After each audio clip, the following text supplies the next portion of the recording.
El otro conjunto de vistas que mencionamos que se encarga de mostrar todo el tema de interacción son las vistas que llamamos de componentes y conectores. Estas vistas solamente quieren mostrar cuál es la interacción del sistema, cómo se va a comportar el sistema o los conjuntos de elementos, los diferentes módulos en tiempo de ejecución. Por eso es muy importante identificar aquí que lo que queremos mostrar son las instancias de los elementos y cómo son las relaciones de estas instancias de los elementos cuando el sistema se está ejecutando. Se muestran protocolos, se muestran llamadas, esquemas de distribución y llamados en tiempo de ejecución. No estamos hablando de dependencias, ni de importación de archivos, ni de importación de módulos, ni de uso. Estamos hablando de relaciones, envío de mensajes y comportamiento. Entonces, cuando nosotros estamos trabajando con las vistas de interacción, con las vistas de componentes y conectores, según Views and Beyond, lo que mostramos es presencia de procesos, de objetos, de elementos, data stores, tablas, datos en tiempo de ejecución, donde se va a mostrar la interacción, que son protocolos, elementos de comunicación y los flujos de información. Aquí hay dos elementos importantes, su nombre lo indica, los componentes y los conectores. ¿Qué van a hacer los componentes? Van a ser unidades de comportamiento, unidades de procesamiento, data stores, elementos que por medio de un conjunto de puertos se puede interactuar con ellos y ellos pueden interactuar con otros componentes. O sea que aquí es muy importante definir cuáles son esas interfaces que pueden permitir la interacción de un componente con otro componente en tiempo de ejecución. Ahí utilicé un nombre o un concepto muy concreto, que es el concepto de puerto. Como yo lo había mencionado en la arquitectura cebolla o arquitectura limpia, un puerto va a ser un punto por el cual yo puedo entrar o puedo salir desde un componente. O sea, un puerto va a definir un punto de interacción, un punto especial de interacción potencial de ese componente con el entorno, ya sea de entrada o de salida. Entonces, ese componente lo vamos a ver como una caja negra.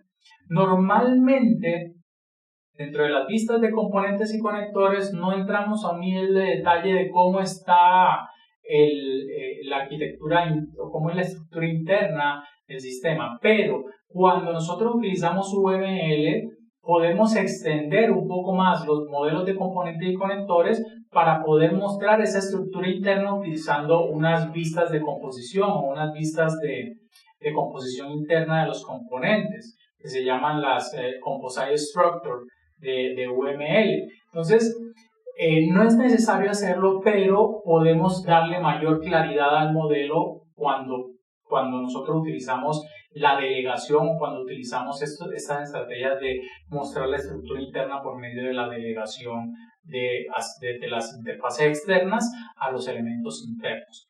El otro elemento dentro de las vistas de componentes y conectores son los conectores. Un conector va a ser un camino de comunicación entre los diferentes componentes. No es una relación como se muestra en UML. Un conector tiene significado. Un conector es un ente, es un canal. Entonces, cuando nosotros estamos tratando de mostrar una arquitectura, los conectores van a ser esos medios que nos van a permitir identificar, nos van a permitir darle mayor claridad acerca de cómo se están conectando los diferentes elementos en tiempo de ejecución.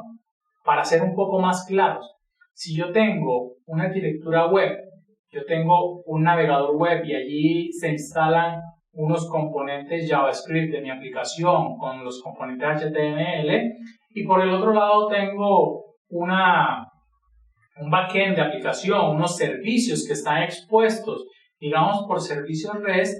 Yo sé que hay un componente que es el navegador, o si utilizo Angular o utilizo un framework JavaScript específico, voy a tener unos componentes de ese framework que van a hacer ciertas funciones.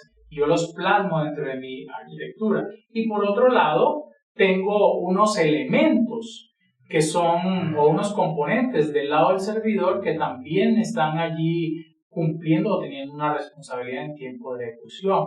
Pero necesito conectar o necesito mostrar que desde esos componentes que están en el navegador se comunica con los componentes que están en el servidor, y para eso se crea un conector. No es hacer una rayita simplemente, hay que explicar qué significa esa rayita, esa conexión. No, debemos identificar, debemos distinguir cuándo se hacen llamados remotos, cuándo se hacen llamados locales, cuándo es una invocación asincrónica, cuándo es una invocación síncrona, cuándo se hacen invocaciones tipo broadcast. Entonces, no es solamente pintar una raya, sino darle significado, darle semántica a esa raya. Siguiendo con el ejemplo de la aplicación web, cuando yo dibujo el conector, yo tengo que decir que ese conector es una conexión sincrónica o asincrónica utilizando servicios REST si mis servicios están expuestos con REST. Entonces, en este ejemplo de la aplicación web voy a tener tres elementos.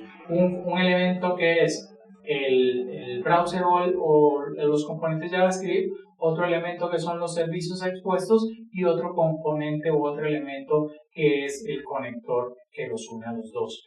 Aquí no necesariamente UML es la mejor herramienta para anotar un diagrama de componentes y conectores. ¿Por qué razón? Por esa semántica que tienen los conectores. Mientras que los diagramas de componentes de UML se pueden utilizar de alguna manera para poder hacer vistas de componentes y conectores, debemos extenderla un poco más para poder darle ese significado. Yo puedo utilizar los puertos, yo puedo utilizar las interfaces, pero tengo que notarlas, tengo que ponerle anotaciones al diagrama para poder decir que es un llamado asincrónico, que es un llamado tipo Ubisoft-Driver, que es un llamado con broadcast y de diferentes tipos de llamados. Entonces allí se va a quedar un poco corto los diagramas de UML, pero pueden ser útiles. Aunque, por otra parte, podemos utilizar también notaciones informales como cuadritas y rayitos, cuadritos y rayitas,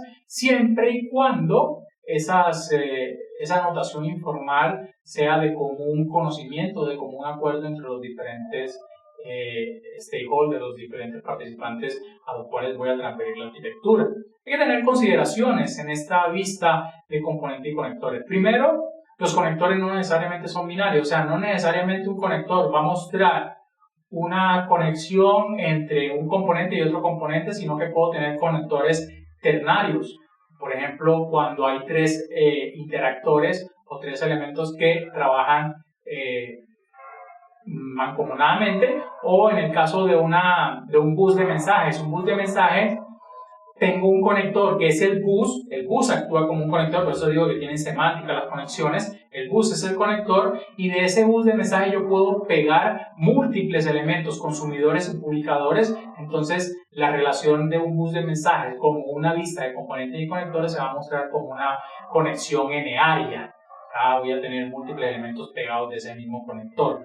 Los mediadores, todos los elementos de conexión intermedia, como son buses de mensaje, integradores, buffers, elementos de interconexión entre componentes, se deben representar como conectores. No son componentes, son conectores. O sea que si yo quiero hacer una arquitectura de publicador-suscriptor, yo debo tener los publicadores y los suscriptores. Esos son componentes, pero en la mitad debo mostrar un mediador, que es, si hago publicador-suscripción con colas, debo mostrarlo con colas. Si lo hago con tópicos, debo hacerlo con tópicos. O si lo hago, por ejemplo, con MQTT, pues debo hacerlo con los diferentes, mostrando el MQTT como un mediador, pero con las diferentes canales de comunicación entre cada uno de los componentes. Los conectores se pueden representar como formas complejas, pueden representar formas complejas de interacción. Esto, pues, lo que busca es que no necesariamente los conectores van a mostrar que un componente está conectado con otro, sino que también puedo mostrar la conexión de múltiples conectores y conexiones asincrónicas, sincrónicas, en fin, señales que se pierden, señales que llegan. Y los conectores, lo que nos puede mostrar en esa semántica es que va a tener múltiples protocolos, o sea, no necesariamente va a tener un solo protocolo, o no se va a utilizar un solo protocolo, sino que puede abarcar múltiples protocolos. Y esta parte es donde se queda corto UML, o sea que se debe documentar con notas. Debemos poner cuáles son los protocolos código que se van a utilizar con estos conectores. Aquí pues podemos ver diferentes ejemplos de lo que son diagramas de componentes y conectores. En el primero vemos cómo es una arquitectura basada en eventos donde hay unos elementos que procesan los eventos, los pueden llevar a una base de datos y hay unos archivos de configuración también, y eso se ve como una caja negra y hacia afuera están los elementos que interactúan con con esa caja negra, con esa comportamiento, con esa estructura que tenemos allí. No es UML como podemos ver, pero hay una notación ya definida que se puede mostrar. Y en el otro ejemplo pues tenemos una arquitectura de una aplicación web con JE, con EJBs, el Pet Store, donde podemos ver las diferentes capas y cómo puede irse una interacción en tiempo de ejecución con los diferentes elementos de una arquitectura de Java Enterprise Edition.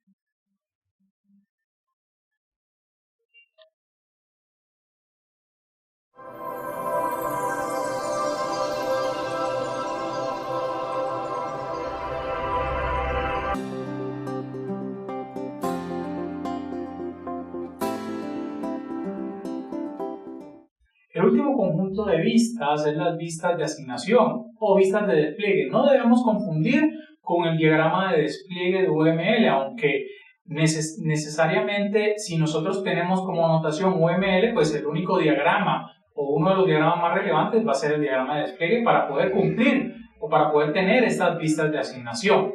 ¿Qué va a tratar de mostrar? Las relaciones de nuestro sistema, de nuestros componentes de software con los elementos o con el entorno. O sea, cómo el sistema va a relacionarse con la estructura que no es no software en el entorno como tal, en el sistema como tal. Aquí es muy importante, siguiendo lo que nos muestra UML, que los diferentes elementos que debemos mostrar en una vista de asignación o en una vista de despliegue son los diferentes nodos de comunicación y procesamiento, servidores, máquinas, hardware, entornos en los cuales se va a ejecutar el software, y también los diferentes elementos que nos van a permitir configurar, desplegar y manejar ese software en tiempo de ejecución.